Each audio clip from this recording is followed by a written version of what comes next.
مومنو اسلام میں پورے پورے داخل ہو جاؤ اور شیطان کے پیچھے نہ چلو، وہ تو تمہارا کھلا دشمن ہے۔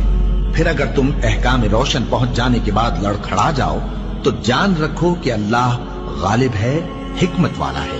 کیا یہ لوگ اسی بات کے منتظر ہیں کہ ان پر اللہ کا عذاب بادل کے سائبانوں میں آ نازل ہو اور فرشتے بھی اتر آئیں اور کام تمام کر دیا جائے؟ اور سب کاموں کا رجوع اللہ ہی کی طرف ہے۔ اے پیغمبر، بنی اسرائیل سے پوچھو کہ ہم نے ان کو کتنی کھلی نشانیاں دی، اور جو شخص اللہ کی نعمت کو اپنے پاس آنے کے بعد بدل دے تو اللہ سخت عذاب کرنے والا ہے۔ اور جو کافر ہیں ان کے لیے دنیا کی زندگی خوشنما کر دی گئی ہے اور وہ مومنوں سے تمسخر کرتی ہیں، لیکن جو پرہیزگار ہیں وہ قیامت کے دن ان سے اوپر ہوں گے، اور اللہ جس کو چاہتا ہے بے حساب رزق دیتا ہے۔ جو لوگ اپنا مال رات اور دن اور پوشیدہ اور ظاہر راہ خدا میں خرچ کرتے رہتے ہیں، ان کا صلہ پروردگار کے پاس ہے، اور ان کو قیامت کے دن نہ کسی طرح کا خوف ہوگا اور نہ غم۔ اللہ نے فرمایا کہ اے ابلیس، جس شخص کو میں نے اپنے ہاتھوں سے بنایا اس کے آگے سجدہ کرنے سے تجھے کس چیز نے منع کیا؟ کیا تو غرور میں آ گیا یا اونچے درجے والوں میں تھا؟ بولا کہ میں اس سے بہتر ہوں، کہ تو نے مجھ کو آگ سے پیدا کیا اور اسے مٹی سے بنایا۔ فرمایا بس یہاں سے نکل جا، تو مردود ہے اور تجھ پر قیامت کے دن تک میری لعنت پڑتی رہے گی۔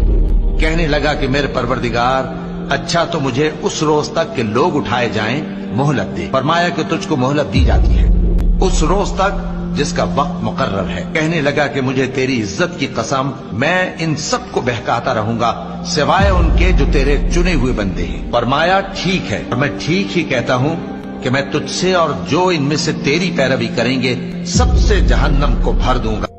انجیر کی قسم اور زیتون کی اور طور سینین کی اور اس امن والے شہر کی کہ ہم نے انسان کو بہت اچھی صورت میں پیدا کیا ہے، پھر رفتہ رفتہ اس کی حالت کو بدل کر پست سے پست کر دیا۔ مگر جو لوگ ایمان لائے اور نیک عمل کرتے رہے ان کے لیے بے انتہا اجر ہے۔ پھر تو جزا کے دن کو کیوں جھٹلاتا ہے؟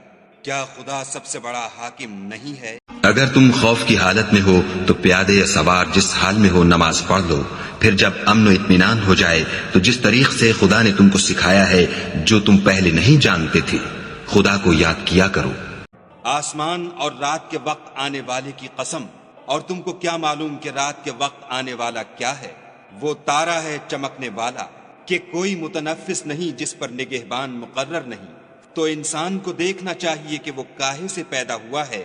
وہ اچھلتے ہوئے پانی سے پیدا ہوا ہے جو پیٹھ اور سینے کے بیچ میں سے نکلتا ہے۔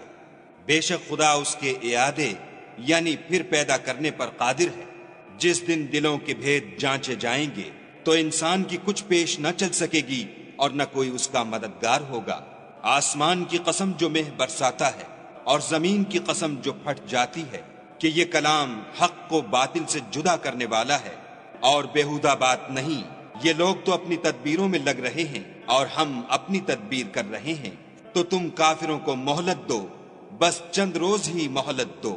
ہواؤں کی قسم جو نرم نرم چلتی ہے، پھر زور پکڑ کر جھکڑ ہو جاتی ہیں اور بادلوں کو پھاڑ کر پھیلا دیتی ہیں، پھر ان کو پھاڑ کر جدا جدا کر دیتی ہیں۔ پھر فرشتوں کی قسم جو وحی لاتے ہیں تاکہ عذر رفع کر دیا جائے یا ڈر سنا دیا جائے کہ جس کا تم سے وعدہ کیا جاتا ہے وہ ہو کر رہے گا، جب تاروں کی چمک جاتی رہے اور جب آسمان پھٹ جائے اور جب پہاڑ اڑے اڑے پھریں اور جب پیغمبر فراہم کیے جائیں۔ بھلا ان امور میں تاخیر کس لیے کی گئی؟ فیصلے کے دن کے لیے۔ اور تمہیں کیا خبر کہ فیصلے کا دن کیا ہے؟ اس دن جھٹلانے والوں کے لیے خرابی ہے۔ کیا ہم نے پہلے لوگوں کو ہلاک نہیں کر ڈالا؟ پھر ان پچھلوں کو بھی ان کے پیچھے بھیج دیتے ہیں۔ ہم گناہ گاروں کے ساتھ ایسا ہی کرتے ہیں۔ اس دن جھٹلانے والوں کی خرابی ہے۔ کیا ہم نے تم کو حقیر پانی سے نہیں پیدا کیا؟ پہلے اس کو ایک محفوظ جگہ میں رکھا ایک وقت معین تک، پھر اندازہ مقرر کیا، اور ہم کیا ہی خوب اندازہ مقرر کرنے والے ہیں۔ اس دن جھٹلانے والوں کی خرابی۔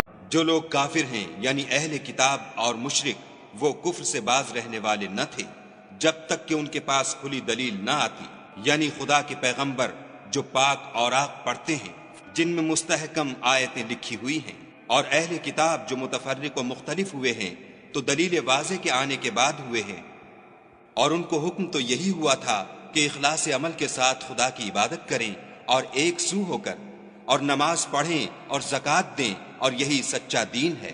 جو لوگ کافر ہیں یعنی اہل کتاب اور مشرک، وہ دوزخ کی آگ میں پڑیں گے اور ہمیشہ اس میں رہیں گے، یہ لوگ سب مخلوق سے بدتر ہیں۔